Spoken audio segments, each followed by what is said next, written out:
Naaman, he had everything except the one thing he needed. Imagine you're one of the most powerful men in the world. You command armies. Kings respect you. You've won wars. Your name is known across nations. You have wealth, honor, influence, everything a man could want, and you are rotting from the outside in. Leprosy. In the ancient world, that wasn't just a disease. It was a slow death sentence, a social death, a spiritual mark. And there was no cure. This is the story of Naaman, commander of Syria's army, one of the most decorated soldiers of his era, and a desperate man. He traveled hundreds of miles chasing a miracle and almost walked away from it, because it wasn't delivered the way he expected. What almost stopped him is the same thing that stopped a lot of us, and we need to talk about it.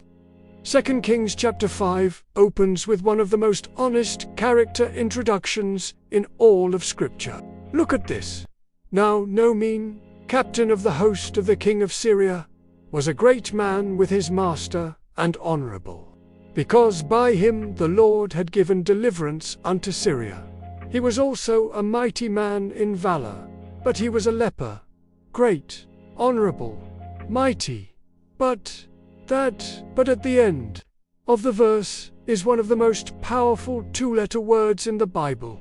God gives him every credential, and then drops the thing that none of those credentials could fix.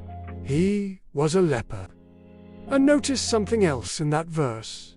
By him the Lord had given deliverance unto Syria. God had already been working through this man, a pagan general, an enemy of Israel. God had been using him without him even knowing it. That detail is not an accident. It tells us something important about how God operates. But we'll come back to that. The turn, the girl nobody asked. Now here's where the story gets interesting and humbling. The person who sets this entire miracle in motion is not a prophet, not a king, not a priest. It's a little girl. A young Israelite girl who had been captured in a Syrian raid, taken from her home, her family, her nation, and made a servant in Naaman's household. She had every reason to be bitter, every reason to stay silent, every reason to think, not my problem. Instead, she said this to Naaman's wife: "Would God my Lord were with the prophet that is in Samaria, for he would recover him of his leprosy." A captive slave girl, pointing a 5-star general toward the God of Israel. I want you to sit with that for a moment, because this unnamed girl, we don't even know her name, is the hinge the whole story turns on. Without her, Naaman never goes. Without her, the miracle never happens. Without her one sentence of faith, the greatest story of healing in the Old Testament doesn't exist. God used the person with the least power in the room to reach the person with the most. Never underestimate your witness. Never think you're too small, too unknown, too powerless to point someone toward healing. So Naaman goes. He loads up silver, gold, fine garments, and travels to Israel with a letter from the king of Syria to the king of Israel. The king of Israel panics, thinking it's a political trap. But word gets to the prophet Elisha, and Elisha sends a message: "Send him to me." Naaman makes the journey. He arrives at Elisha's house with his horses and his chariots, a full military procession. He is a great man, and great men make great entrances. And Elisha doesn't even come to the door. He sends a servant out with a message: "Go and wash in Jordan 7 times, and thy flesh shall come again to thee, and thou shalt be clean." And Naaman loses it. But Naaman was wroth, and went away, and said, "Behold, I thought, he will surely come out to me, and stand, and call on the name of the Lord his God, and strike his hand over the place, and recover the leper." I thought, right there, that's the problem. Naaman had already scripted the miracle in his own mind. He had imagined how it would go. The prophet would come out, make a dramatic gesture, say something powerful, and Naaman, the great man, would be healed in a manner befitting a great man. Instead, he got a servant at the door, and instructions to go dip in a dirty river.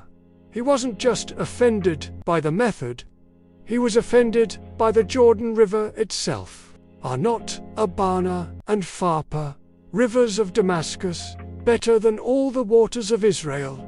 May I not wash in them and be clean? He turned and walked away, still sick, still dying, still proud. This is the moment the whole story has been building to, and it almost ends right here. But his servants came near and reasoned with him. Notice it's servants again, not kings, not prophets, servants. My father, if the prophet had bid thee do some great thing, wouldest thou not have done it? How much rather then, when he saith to thee, wash and be clean? That is one of the wisest sentences in the entire Old Testament, and it came from an unnamed servant. If Elisha had told him to climb a mountain, fight a lion, bring back a treasure, Naaman would have done it without hesitation. He was a soldier. He understood hard tasks. He understood earning things. What he couldn't handle was simple. What he couldn't handle was just going and doing what he was told. In an ordinary muddy river, without ceremony, without grandeur, without an audience worthy of his reputation, grace offends pride. Every single time. Because pride wants to earn it. Pride wants a task proportional to its own greatness. Pride cannot stand the idea that the miracle is free, but it requires you to set down everything you are and just obey. Naaman swallowed it. He went to the Jordan. He dipped once, twice, 3 times, 4, 5, 6, 7, double quotes, ... and his flesh came again like unto the flesh of a little child, and he was clean, like the flesh of a little child. That is not a small detail. God didn't just heal him, he restored him, made him new. The man who went into that river full of pride and leprosy came out clean in ways he hadn't even asked for. Here's the question Naaman's story puts on the table for every one of us. What river is God asking you to dip in that you think is beneath you? What instruction have you already received that you walked away from because it didn't come packaged the way you expected? Because the messenger wasn't impressive enough?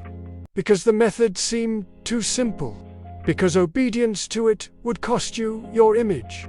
Naaman nearly died, still a leper, still great, still proud, a few miles from the river that would have healed him. I've seen people walk away from their healing because they wanted God to do it their way. They wanted the dramatic moment, the big revelation, the worthy of 'em experience. And God kept pointing them toward something simple, something that didn't require their credentials, just their obedience. Forgive that person. That's your Jordan River. Apologize first. That's your Jordan River. Walk back into that church you left in offense. That's your Jordan River. Start the things small, before you feel ready. That's your Jordan River. The miracle is already on the other side of the dip you've been refusing to take. There's something about this story that speaks directly to the age we're living in. We are surrounded by power, more access to information, tools, technology, and resources than any generation in history.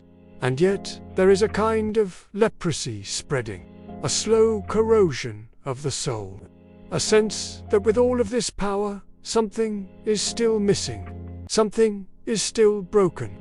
And I think the answer God keeps giving us looks a lot like the Jordan River, simple, humble, requiring us to put down the impressive thing and do the ordinary thing he asked. Naaman wanted a spectacular solution, to match his spectacular status. God gave him mud and obedience. The most powerful things God does in a human life rarely look powerful from the outside. They look like someone kneeling, someone forgiving, someone dipping in a river 7 times, when it makes no logical sense. That is the human spark, not the impressive thing we build, but the surrendered thing we do. Clothes plus CTA. Naaman came to Israel with silver and gold and fine clothes and chariots and letters from kings. He left with skin like a child's. Everything he brought couldn't buy what simple obedience gave him for free. That's the story. That's the point. That's the river. Whatever Jordan River is in front of you today, I want to encourage you to dip.